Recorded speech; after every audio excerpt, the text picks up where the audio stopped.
Hola, en clases anteriores vimos estructura atómica, estructura electrónica de los átomos, propiedades periódicas, hemos visto configuraciones electrónicas, o sea que ya estamos en condiciones de entender el tema enlace químico, que es el tema que vamos a ver desde ahora en adelante.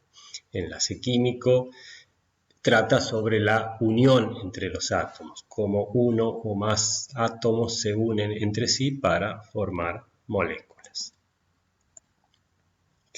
Conociendo el tema enlace nos va a ser importante porque esto nos va a permitir comprender cómo y por qué los átomos se unen entre sí para formar compuestos químicos, y también nos va a permitir entender las propiedades, algunas de las propiedades por lo menos, de los compuestos que se generan al unirse esos átomos entre sí.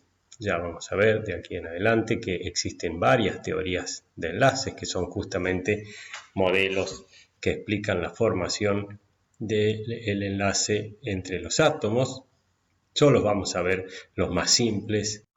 Analizando la manera en que los átomos se unen, pueden definirse tres tipos de enlaces dependiendo de la electronegatividad de los elementos que justamente se están uniendo. Vamos a recordar un poquito de cuando vimos propiedades periódicas en la última parte, que era la electronegatividad. Acuérdense que la electronegatividad aumentaba en este sentido en un grupo y aumentaba en este sentido en un periodo, o sea que los elementos que están acá en la parte derecha y superior de la tabla periódica son muy electronegativos. ¿Qué quiere decir eso? Que esos elementos tienen tendencia a atraer electrones hacia sí cuando están formando enlace, y los que están por acá bien a la izquierda y también los de acá abajo de la tabla periódica son muy poco electronegativos, justamente se los llama electropositivos, y estos al contrario tienen tendencia a ceder electrones. Imagínense ustedes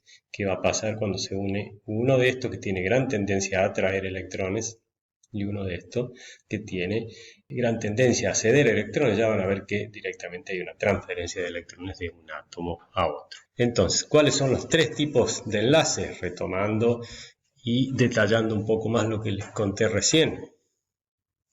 Tenemos uno, que es el enlace iónico. Es lo primero que vamos a empezar a ver. El enlace iónico se da cuando se unen dos átomos con electronegatividades muy diferentes. En definitiva, lo que va a ocurrir entonces es que hay transferencias de electrones, puede ser de uno o más electrones, dependiendo del tipo de átomos, desde un átomo a otro. Si hay transferencia de electrones, uno cede electrones, se transforma en un catión, el otro capta electrones, se transforma en un anión y se generan entonces iones, y por eso se llama enlace iónico. El otro tipo de enlace es cuando se unen dos átomos con electronegatividades similares. Eso se llama enlace covalente. Ya la diferencia en electronegatividades no es suficiente como para que un átomo le ceda electrones al otro, entonces los electrones se van a compartir entre los átomos. Es como que, entre comillas, los dos átomos tironean de manera más o menos parecida de los electrones cuando se están enlazando. Ninguno se los puede llevar hacia sí y por lo tanto los electrones terminan siendo compartidos entre los átomos. Eso es lo que se llama entonces enlace covalente. Y el último tipo de enlace, que prácticamente no vamos a ver porque para entender bien esto es necesario adentrarse un poco en la mecánica cuántica, pero sí vamos a ver una transparencia para explicar por qué los metales tienen las propiedades características que tienen, ¿sí? Se llama justamente enlace metálico. Este enlace metálico se da en los metales. Aquí tenemos ejemplos: cobre, hierro, aluminio, platino, rodio, etc. La gran mayoría de los elementos de la tabla periódica son metales. Antes de empezar con el enlace iónico, tenemos que ver algunos conceptos básicos del enlace químico que los vamos a aplicar para prácticamente todos los tipos de enlaces. Tenemos que recordar que los electrones que participan en el enlace químico son en general los que se llaman electrones de valencia. Son los electrones que están en la última capa electrónica de un átomo, que se llama justamente capa o nivel de valencia. Acuérdense por qué son los electrones que están en la última capa. Bueno, yo les conté, cuando dos átomos se van acercando entre sí para formar un enlace, los primeros que entran en contacto son los electrones de valencia y son esos electrones los que se van a poner en juego normalmente en la formación del enlace. Tomemos el ejemplo acá para un átomo de carbono y escribamos su configuración electrónica. Tenemos 2 electrones en el nivel 1 y 4 electrones en el nivel 2. Estos 2 electrones acá que están en el nivel 1, en el orbital 1s, son muy internos y no van a participar en las reacciones químicas normalmente. Los que van a entrar en fuego casi siempre son los electrones de valencia. Una manera simple de mostrar los electrones de valencia de un átomo es a través de lo que se llaman símbolos de electrón punto o símbolos de Lewis, que fue la persona que los utilizó muchísimo y uno de los primeros que propuso esta notación. Veamos la configuración electrónica del litio.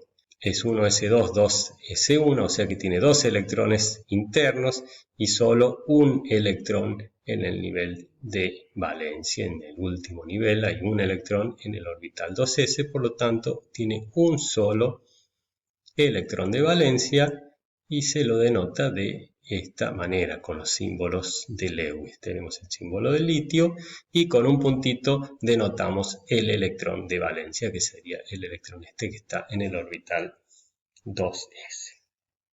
Para el caso del berilo, que tiene esta configuración electrónica, el berilo tiene 2 electrones de valencia, estos 2 que están en el orbital 2s, por lo tanto denotamos el símbolo berilo con los 2 puntitos que vendrían a corresponder a los 2 electrones de valencia. El boro tiene 3 electrones de valencia, 2 electrones en el orbital 2s y un electrón en un orbital 2p, por lo tanto lo escribimos así, con los 3 electrones de valencia, y así sucesivamente. Si el nitrógeno, si se fijan, tiene 5 electrones de valencia, ponemos su símbolo con sus 5 electrones de valencia. Cada punto entonces representa un electrón de valencia. Otro concepto importante que tenemos que ver antes de empezar con los 3 tipos de enlaces es lo que se llama regla del octeto y está basada en diferentes observaciones experimentales, principalmente con la reactividad química de los gases nobles. Los gases nobles, ustedes ya saben que también se los conoce como gases inertes o gases raros, son el helio, el neón, el criptón, el xenón y el radón. Déjenme ir un poquito para atrás para tratar de ubicarlos en la tabla periódica. Todos esos están en el último grupo de la tabla periódica, acá. Helio, neón, criptón, xenón y radón están acá a la derecha. Ahí están los gases nobles. El helio tiene configuración electrónica 1s2 y todos los otros tienen configuración electrónica ns2np6, donde, como ya saben, n es el número cuántico principal. Fíjense que todos estos tienen una configuración electrónica con 8, 2 más 6 electrones de valencia, y de ahí va a venir la palabra octeto y 8. El único que no tiene 8 de los gases nobles es el helio, que es configuración electrónica 1s2. ¿Sí? Lo que se observa experimentalmente con los gases nobles, que justamente por eso se los llama gases inertes, es que son muy poco reactivos. ¿Por qué son poco reactivos? Porque ya están en una situación estable, o sea que no necesitan reaccionar para lograr nada más estable. Entonces, ¿qué dice la regla del octeto? Que los elementos tienden a reaccionar para adquirir una configuración electrónica de gas noble, o sea, de rodearse de 8 electrones de valencia, de rodearse de un octeto, porque esa configuración electrónica de gas noble es una configuración estable. También podrían rodearse de solo 2 electrones, que es justamente la configuración electrónica del helio. ¿Sí? Entonces, en definitiva, esta regla del octeto lo que dice es que cuando átomos reaccionan entre sí van a tratar de rodearse de 8 electrones o de 12 electrones para cumplir con la regla del octeto y alcanzar una situación estable. Ya van a ver de acá en adelante que hay muchísimos casos donde esta regla del octeto se cumple. También hay muchos casos, pero son menos, donde esta regla no se cumple.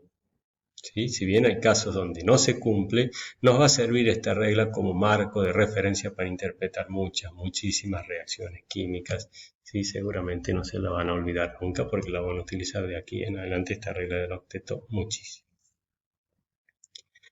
Pasemos ahora entonces a ver los tres tipos de enlaces. El primero de ellos es el enlace iónico, justamente. Enlace iónico significa enlace entre iones.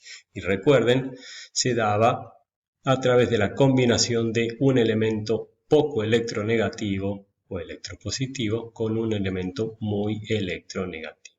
Ejemplo de sustancias con enlace iónico: cloruro de sodio, la sal de mesa, cloruro de cesio, fluoruro de potasio, fluoruro de sodio podría ser, ¿sí? No es necesario que sea 1 a 1, acá fíjense es 2 a 1, óxido de sodio, fíjense la característica que tienen estos, son todos sólidos, eso simbolito es entre paréntesis, indica que este sólido en condiciones de presión y temperatura ambientales normales, estos son sólidos. El cloruro de sodio, la sal de mesa, ustedes saben que son granitos sólidos. Todos estos son sólidos iónicos. Y miremos, analicemos un poquito, se está uniendo el sodio que está a la izquierda de la tabla periódica, es electropositivo, con el cloro que está a la derecha y arriba, que es electronegativo. El cesio también es electropositivo, este es electronegativo. Acá en todos los casos es lo mismo, el sodio es electropositivo, el oxígeno está cerquita del cloro en la tabla periódica, es electronegativo. Así siempre se da cuando se une un electronegativo con un electropositivo. Para entender un poquito cómo es el enlace iónico, tenemos que analizar la estructura de alguno de estos sólidos iónicos. El cloruro de sodio, por ejemplo, no se encuentra como moléculas individuales que tienen un catión sodio y un anión cloruro. Si ustedes toman un granito de cloruro de sodio, lo que van a ver es que son millones y millones de aniones cloruros y de cationes cloruros dispuestos alternadamente, así como está esquemáticamente de esta manera. Estos representarían los aniones cloruros y estos más chiquitos los cationes sodio. Son más o menos los tamaños relativos que tendrían los iones cloruros con los cationes sodio, de acuerdo a los radios iónicos que vimos en la clase anterior. Se disponen en la fase sólida alternadamente un anión cloruro y un catión sodio. Un anión cloruro y esto sigue. Un catión sodio, un cloruro, un sodio, un cloruro, un sodio, en esta dirección acá. En esta otra también, un anión, un catión, un anión, un catión, un anión, un catión. Y en esta otra dirección, en este otro eje también, un anión, un catión, un anión, un catión, un anión, un catión, y así sucesivamente. Esta es la disposición. ¿Por qué se disponen así? Porque ustedes saben que los aniones se atraen con los cationes y la forma más estable de generar esta sustancia, este sólido, es que justamente un anión se atraiga a un catión y ese catión atraiga a un anión y ese anión atraiga a otro catión y así sucesivamente, o sea que se disponen alternadamente aniones y cationes. Esa es la situación más estable. Muy inestable sería que todos los aniones vinieran a una punta del granito del sólido y todos los cationes vinieran a la otra punta, porque acá habría mucha repulsión entre cationes y acá habría mucha repulsión entre aniones. La disposición más estable es esta y es lo que esto se puede observar experimentalmente, que están dispuestos aniones y cationes alternadamente de esta manera. Los iones en el sólido iónico se mantienen unidos por justamente fuerzas electrostáticas que se llaman. Vamos a analizar un poquito más en detalle cómo se llega a partir, por ejemplo, de sodio y cloro en fase gaseosa a formar esos sólidos iónicos. La reacción sería sodio en fase gaseosa más cloro en fase gaseosa, que me da cloruro de sodio sólido. Escribámosla acá con los puntos o los símbolos de Lewis, ¿sí? Tenemos el sodio con su electrón de valencia. Acuérdense que esta es la configuración electrónica del sodio. Tiene un solo electrón de valencia en el orbital 3s. El sodio ya sabemos que es electropositivo, tiene muy baja electronegatividad, o sea que tiene tendencia a ceder electrones. Por el otro lado, el cloro tiene 7 electrones de valencia y tiene muy alta electronegatividad, tiene tendencia a captar electrones cuando forme algún enlace. Entonces, espontáneamente el sodio le va a ceder un electrón al cloro. El sodio se queda sin ese electrón, se transforma en un catión sodio y el cloro capta a ese electrón y se transforma en un anión cloruro. Y fíjense que en ese proceso los dos adquieren una configuración electrónica de gas noble, o sea que pasan a cumplir con la regla del octeto. El sodio, al liberar ese electrón, adquiere la configuración electrónica del neón, un gas noble, y el cloro, al captar un electrón extra, adquiere la configuración electrónica del gas noble que sigue, que creo que es helio, neón, criptón. En los dos casos, entonces, van a cumplir con la regla del octeto, van a llegar a una situación bastante estable. Una vez que se formaron estos cationes y estos aniones, como estas son cargas negativas que se atraen con cargas positivas, se disponen de esta manera, como les conté recién, de forma alternada para generar partículas o granitos de cloruro de sodio. Se forman entonces iones estables que cumplen con la regla del octeto y que se atraen electrostáticamente para formar el sólido iónico. El enlace iónico principalmente se produce porque son muchos los aniones que se forman, muchos los cationes que se forman, y al unirse todos esos cationes con esos aniones para generar el sólido, ahí se libera muchísima energía. La energía liberada en el proceso acá, donde los aniones se unen a los cationes para generar el sólido iónico, se llama energía de red, porque esto es una red cristalina, ya van a ver un poco más adelante cuando veamos sólidos, por eso se llama energía de red, y la energía de ese proceso es menos 787 kJ por mol. O sea que cuando un mol de aniones cloruros reaccionan con un mol de cationes sodio para generar un mol de cloruro de sodio, se está liberando 787 kJ de energía. Por eso es el signo negativo.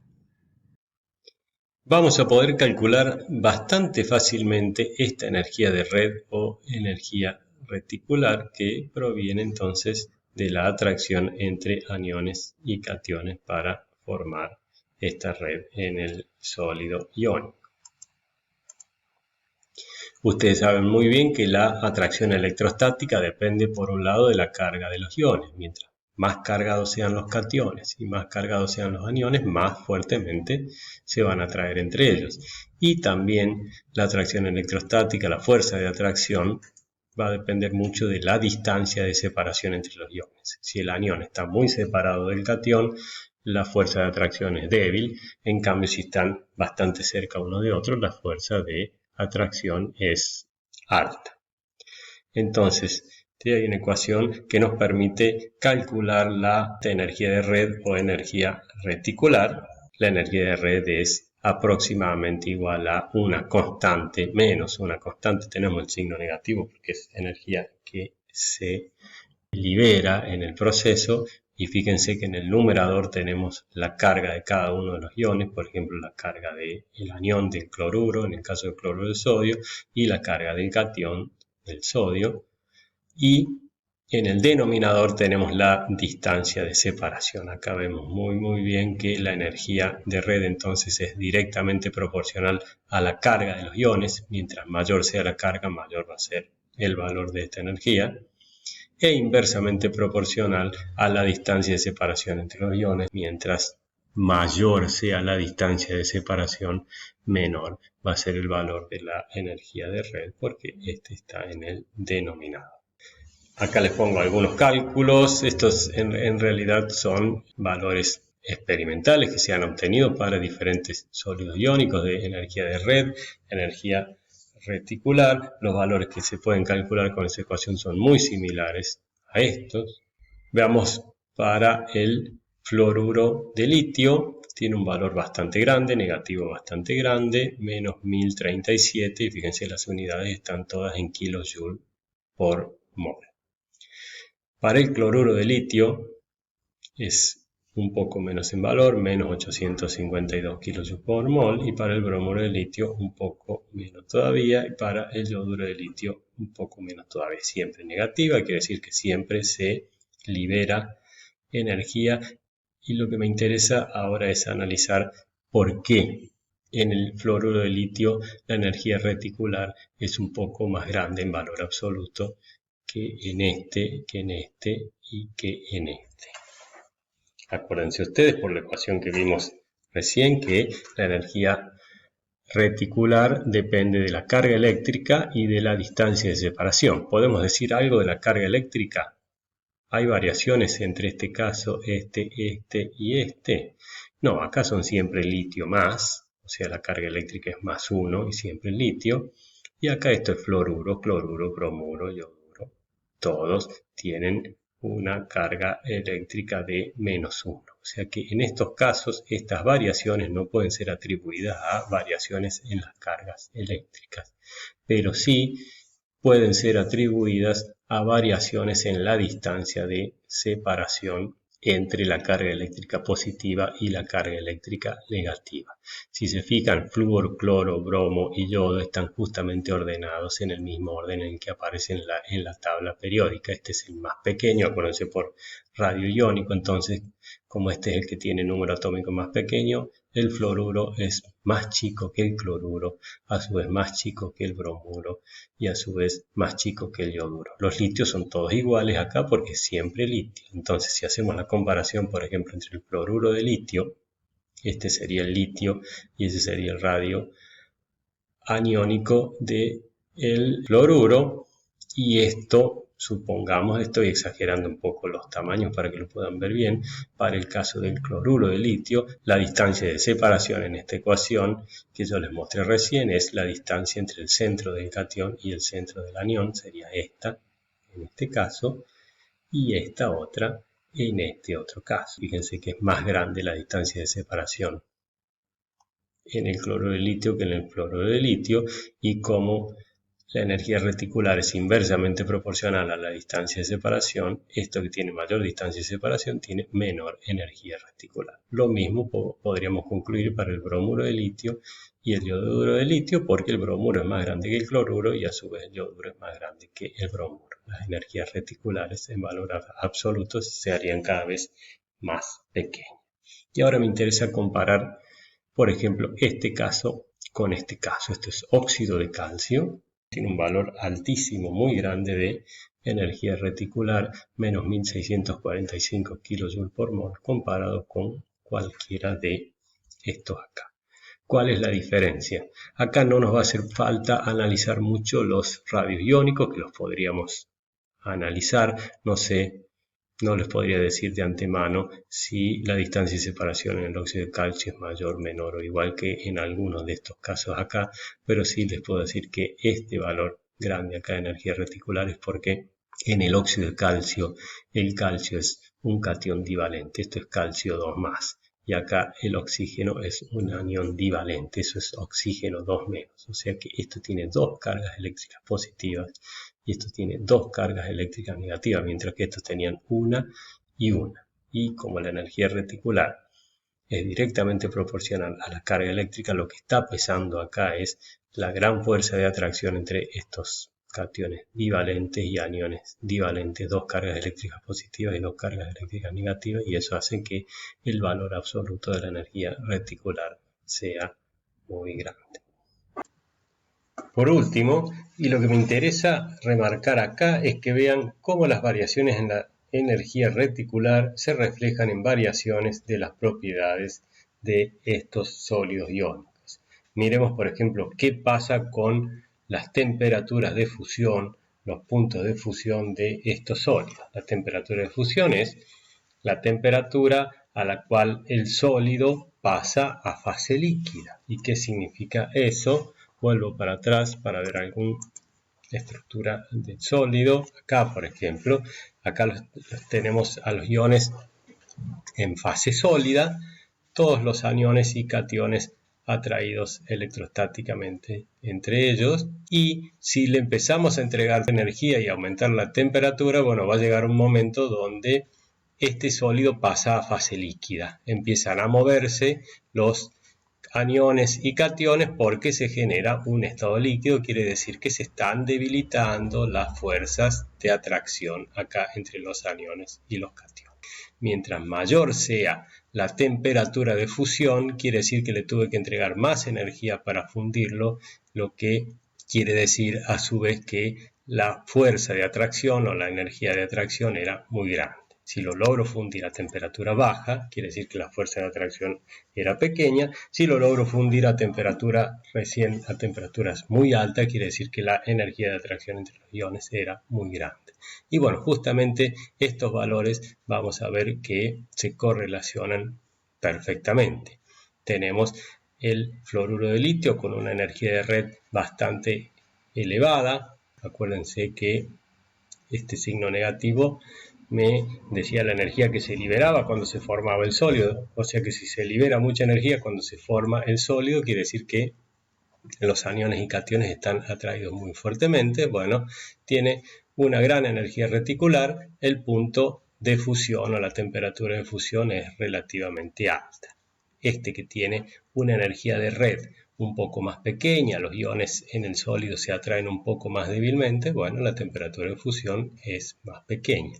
A medida que va bajando la energía de red, va bajando también la temperatura de fusión. Y para este último caso, que tiene una energía de red muy alta, la atracción entre los iones en la fase sólida es muy grande, uno necesita mucha energía, necesita aumentarle mucho la temperatura al sistema para que funda. O sea que las variaciones en la temperatura de fusión me están reflejando muy bien las variaciones en las energías reticulares, y al revés es lo que vamos a hacer nosotros en muchos de nuestros análisis con estos sólidos iónicos. Vamos a ver cómo es la energía reticular, comparamos energía reticular entre diferentes sólidos iónicos y vamos a poder predecir propiedades, por ejemplo, como esta temperatura de fusión u otro tipo de propiedades.